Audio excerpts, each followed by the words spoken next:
अस्सलाम वालेकुम क्लास। अच्छा, हम चैप्टर नंबर 7 स्टार्ट किया था क्रोमेटोग्राफी। क्रोमा को हमने देखा था, उसका मतलब होता है कलर, और ग्राफी क्या होता है राइटिंग।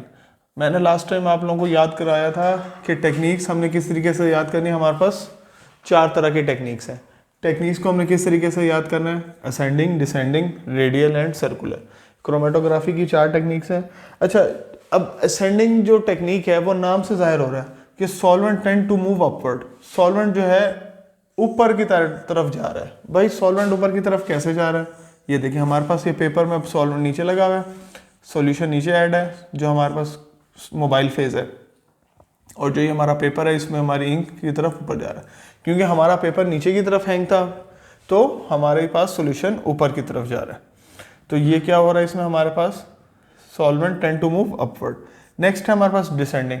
डिसेंडिंग में डेफिनेट सी बात है, हमने पेपर को ऊपर से हैंग किया हुआ है तो सॉल्वेंट मूव टूवर्ड डाउनवर्ड, तो जो सॉल्वेंट होगा वो नीचे की तरफ आना शुरू हो जाएगा। तो ये इसके नेम से इंडिकेशन है कि ये डिसेंडिंग क्रोमेटोग्राफी है।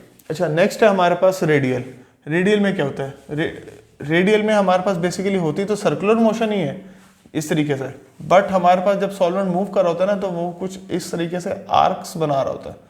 ठीक है, ये हमारे पास निशानी है आर्क उसकी, रेडियल की।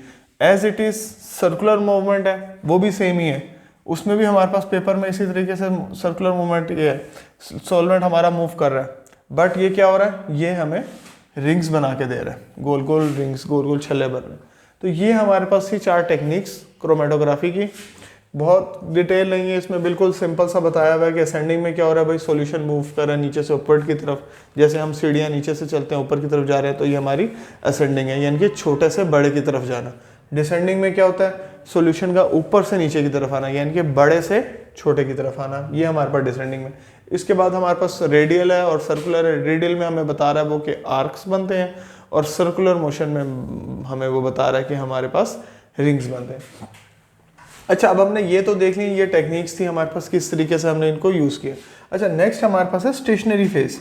अब स्टेशनरी फेज का क्या मतलब? स्टेशनरी का मतलब होता है साकिन, रुक जाना, स्टेबल होना, एक जगह पर रुके रहना।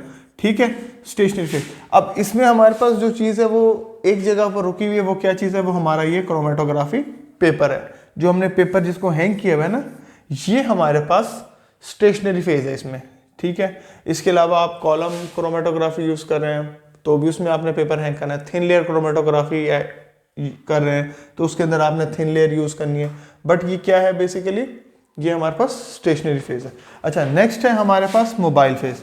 अब देखें ना, हमारा जो सॉल्वेंट, जिसकी मदद से सॉल्वेंट जो मूव करा रहा है हमारे इंक्स को, जो हमने रिलेटिव पोलैरिटी डिफरेंस फाइंड करना है, मोबाइल फेज बेसिकली क्या हो गया हमारे पास?